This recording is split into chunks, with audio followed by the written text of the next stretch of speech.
तर स्वागत आहे पुन्हा एकदा आपल्या मिनी ब्लॉगमध्ये. तर इथे बघू तुम्ही, इथं ऊस दिसतो इथे पाठीमागे.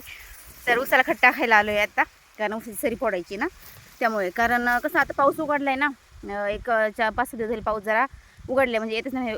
आभाळ येत आहे पण पाऊस येत नाही, त्याच्यामुळे म्हणलं वावरा कोरडं झाले ना. हे बघू माती तुम्ही, कोरडी झाली, त्याच्यामुळे म्हणलं खट टाकून घेऊ, म्हणजे मग सरी फोडायला. सरी फोडली ना म्हणजे मग नंतर जरी पाऊस आला तरी काही टेन्शन नाही. म्हणजे एकदा सरी फोडून गेली ना मग काही डोक्याला हे नाही, तापणार राहायचं. त्याच्यामुळे मग हे टाकतोय. त्यानंतर पुढं गणपती नवरात्र पुढं पाऊस चालत राहणार आहे त्या याच्यामध्ये. त्याच्यामुळे मला आता नाही तर आता घेऊ हे करून. तर खत संपले तर हे गेलं खत आणायला. आता ते खालचं वावर टाकायचं. हे वरचं वावर टाकून झाले. खत एवढंच राहिले माझ्यामधले. आणि हे ऑर्गॅनिक खत आहे, सेंद्रिय.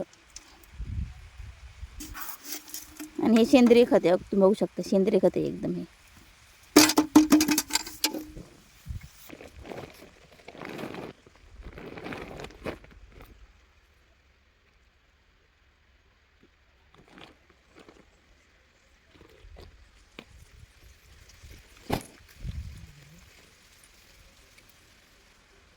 खत वगैरे सगळं टाकून झाले. एवढं राहिले खत बांधले, खत टाकून झाले. आता इकडे तुम्हाला जो मागं ट्रॅक्टर चालत मग ट्रॅक्टरचा आवाज पण येत असून मला दिसणार नाही, तर पलीकडे येतात थोडंसं जास्त.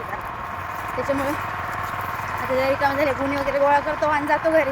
तर घरी गेले होते पण आता कायांचं काम, कारण आता जवळ 2:30-3 वाजलेत.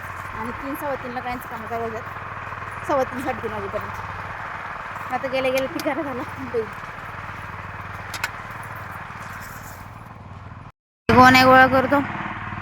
यात थोडंसं खत राहिले, बादलीत पण थोडे, याच्यात पण थोडे. ते गोण्या गोळा करतो जातो घरी. तर तिकडे ट्रॅक्टर आहे, तुम्हाला इथून दिसतो का नाही काय माहिती. इथे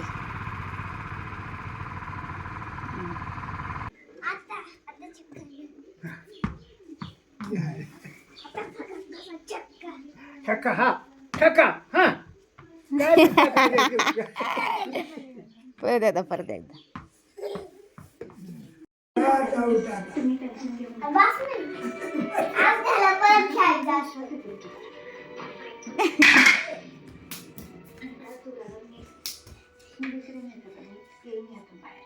टीव्हीला जर लागलं आणि टीव्हीला जर हे झालं मग तू येईन मी हा फटके खाशील मग. शिवांश